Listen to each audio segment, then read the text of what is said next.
Kevin, you're up next. Hello, Mr. Kevin. Hi Bart, can you hear me all right? Yep, Kevin, where you playing out of? This hand is played out of Monarch Casino in Blackhawk, Colorado. Okay. Oh wow, we've had quite a few of these. Blackhawk, Colorado. They play limit there, but they also play no limit, right? What's the size of the game? So this is a 2-5-10, and the straddle had been going the whole time. 2-5-10 plus 20, or just like 2-5-10? 2-5-10, Okay, so straddle's going the whole time. What's the buy-in cap in this game? 2,000. 2,000. Nice little game. And how deep are you? We are 3,400 effective. Oh, nice deep hand. 3,400 effective.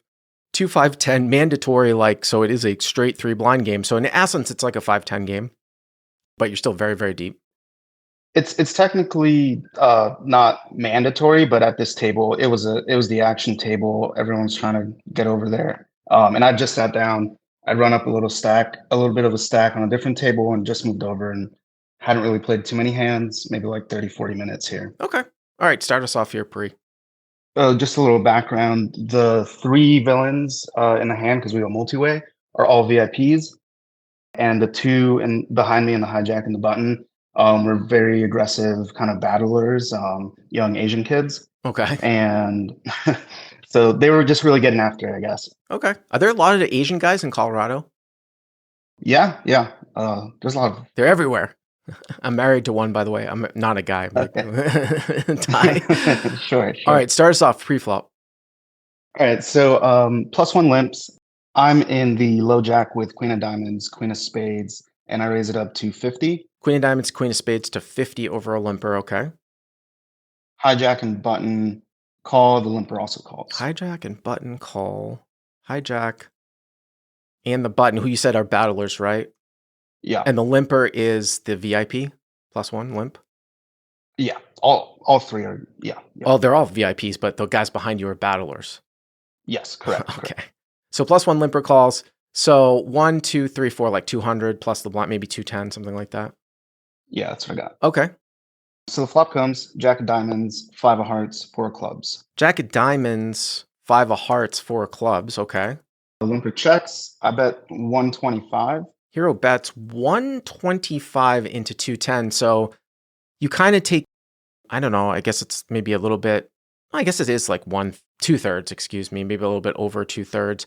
Jack 5, 4. So it's a rainbow board. Jack of diamonds, 5 of hearts, 4 of clubs. Not all that connected. Again, usually you kind of want to go, well, the theory says that you're supposed to bet smaller in multi-way pots, but if you listen to any of my stuff, I think one of the most common deviations you can make in live poker at this level is to sometimes break that rule, especially when people are playing a lot of offsuit Broadway types of hands. But with this particular texture, because it's rainbow and there's sort of low cards out there, I might have gone, usually I'm like, you're fine, 2/3. I might have actually gone like 75 here or something like that. The reason why is you want to force people to defend a little bit here.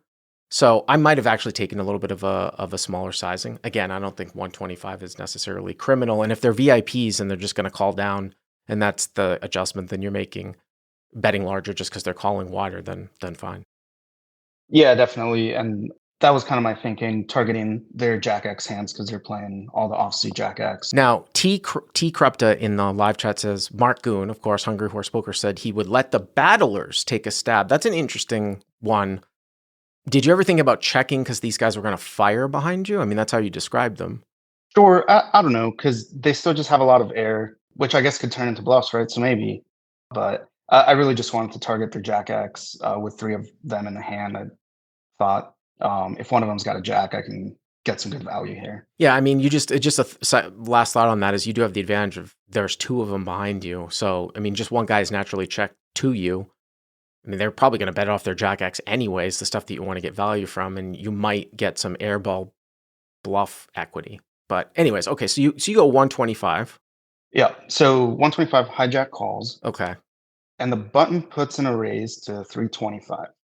Button raises to 325. I'm going to assume that you would think the button would 3-bet Jack here pre-flop a lot. Yes. Okay. Does the limper fold? The limper folds. Okay, so the limper folds. So it's back around to us, and you go 125 call, so 4 60, and now this guy goes to 325. So it's like 785, 200 for you to call. You do have a caller in between. It's interesting because a lot of times these small raises sometimes can be kind of nutted a little bit, but I mean, to say to just fold now seems like almost overly exploitable. Now, there are guys that I would just bet fold flops with, but these guys, I don't know what this guy's doing here with 325, you know? Yeah, it seemed a little fishy. I wasn't really sure. I put in the call. The hijack behind me folded. He didn't seem happy about the raise. Let me ask you this question. Did you ever think about 3-betting the flop? So it did cross my mind. I thought about it for a little bit. Mm-hmm. And I guess my ultimate thought was, well, if he thinks a jack is good, maybe I can let him bet it. And if he checks back the turn, I can bet the river. Sure. Or just keep his airball bluffs in and maybe calm him down. You definitely stick your neck out when you 3-bet the flop. The only reason why I popped that up was because there was a guy in between. So you kind of like drive the guy out a little bit in between, but then you start to think, are you comfortable like putting more money in here? The weird thing when you said like his airball bluffs, it's just a kind of a strange raise size here. More often than not, when I see somebody like make a raise size, it's almost like a mini fast play where it's like they're not flatting, but they don't want to drive you out necessarily. So I would definitely proceed with caution, but I would probably call. So 320, he makes it 325, you call 657, 75. Looks like the pot is 985 now. And, you know, you guys still have like a 3,000 left, right, in your stack. Yeah. Yeah. Okay. Yeah, that was the other thing is Yeah. if I 3-bet there, I mean, we're playing 300 big blinds effective or more, and I just got one pair, so I didn't know if I wanted to really play for stacks right off the flop there. Right. Okay. So what's the turn? So the turn is the ace of hearts. So jack of diamonds, 5 of hearts, 4 of clubs. And now the turn is the ace of hearts. It puts a backdoor heart draw out there, the 5 of hearts on the flop. So you could have a jack X of hearts type of situation. I assume you check now. Yeah, I check, and the button bets 700. Well, that's interesting sizing here from the button because now I think he's really starting to, I mean, it's not going to be like king jack, right? Stop raising. So he's basically saying that he's repping 2-pair plus here for sure. Now, if he did stop raise with ace jack, he makes aces up, whether he 3-bets that always pre-flop or what.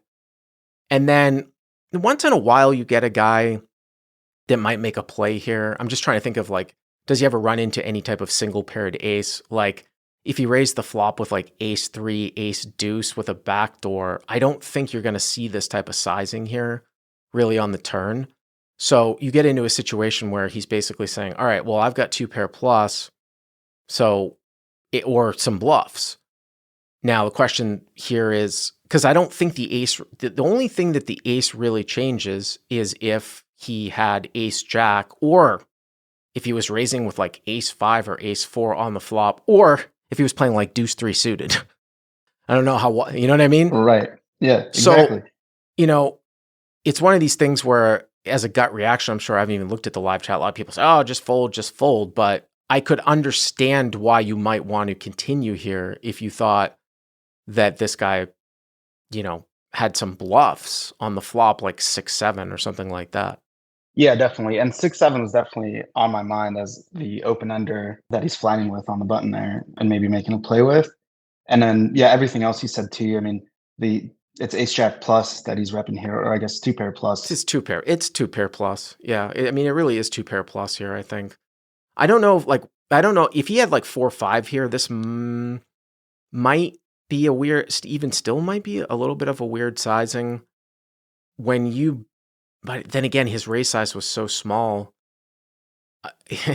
You know, it's one of these things where like if you were heads up against this guy on the flop and you bet and he made like a mini raise, you might continue with like ace queen, ace king, ace 10 with a backdoor, right? And then you might run into an ace, but I think you're kind of forced to play it straight up on the flop when there's a guy in between, meaning like you won't go 125, hijack calls, button goes to 325. I don't think you're going to be peeling there with like ace queen of diamonds, are you? With a guy behind you? I probably shouldn't, maybe. I mean, the only reason why I just bring that up, I'm just trying to put myself in the button spot if I had specifically 4-5 if in terms of his sizing here, if you yourself would ever have any like single paired ace X here. So ace of hearts, hero checks, button bet 700, and do you continue? I do. I think about it for a little bit, and the sizing just didn't really make too much sense to me unless he just turned ace jack. What if he had a set of fives or fours? He could certainly still have a set, but I'm really just I've got him on 6-7 for some reason as the draw. I don't think he's got an ace. Or unless he's got the ace jack, right? It's the only one that makes sense to me. Or if he was doing something with like if he was doing something weird with ace five, ace four, So hero calls, it's going to be, I mean, this is one where, I'm sure I think you're a subscriber, right? I think you're a subscriber. Yeah. So, I mean, I'm sure you know what Fifth Street Chicken is, which is basically saying that you're going to make it look like you're going to call down. And then if the guy bets again, even when nothing changes, you might fold just because of the bet again. But here with your setup with this guy, I don't know how you're going to call the turn and then fold the river on some sort of card that just bricks out, unless you thought that the exploit with this guy is that he gives up on a lot of rivers. Yeah, I don't know. It looks like it's 2385 now, right? On the turn. Yeah, that's about what I've got. Okay. I did just feel like I was ahead on the turn for some reason, and if not much changed, I did think I was gonna call off here. I don't know if that's horrible or not. I just think it's a little bit optimistic to just put the guy on 6-7 and say, like, I have a stone cold read when there's plenty of value that beats you out here. Again, we keep saying ace jack sets, fives and fours. That's kind of consistent. It's funny. Real thick value here, with the exception of 4-5, this line is kind of consistent where he was making like a mini fast play on the flop with a set, or he was making a stop raise-ish with ace jack, and now all of a sudden he's got aces up.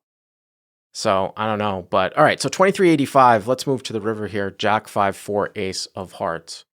So the river comes in with 7 of hearts on the backdoor side. So the hearts come in on the backdoor side. I mean, the other one thing too that I washed over is sometimes people just do some button clicking where, like, say he was raising. You don't have the queen of hearts in your hand, by the way, right? It's queen of diamonds, queen of spades. So say he was raising with like Jack 10 of hearts, King Jack of hearts, Queen Jack of hearts, or something like that on the flop, like a stop raise. And then all of a sudden he was like, oh, I picked up a heart draw. I'm just going to blast it. That's another set of hands now that you lose to, in the fact that the backdoor hearts have now come in. Now, 6-7 of hearts is not possible because the 7 of hearts is obviously out there. Okay, I assume you check. Yep, I check. And he is all in.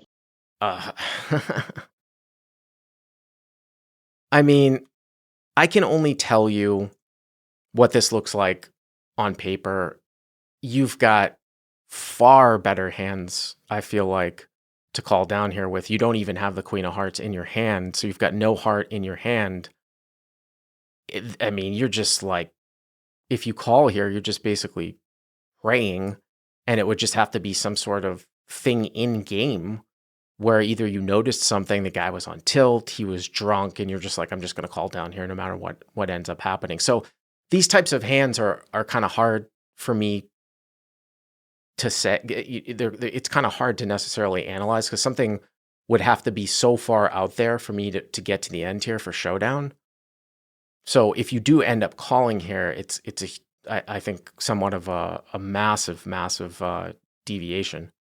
Yeah, I agree. I did take quite a bit of time thinking about it, and ultimately, like you said, I just think we have a lot of better hands here on the river, and the 7 of hearts specifically kind of threw me for a loop because that was one of the main hands that made sense to me. It was the 6-7 of hearts on the turn, and without the queen of hearts, yeah, I eventually just mucked it, and he showed 6 of hearts, 7 of diamonds. Ugh, 6 of hearts, 7 of diamonds. Yeah. I mean, we don't want to be results oriented here. Of course not. If you didn't give, even if you did, let's say that you were one where we didn't have the results, 99% of the people would say fold at the end.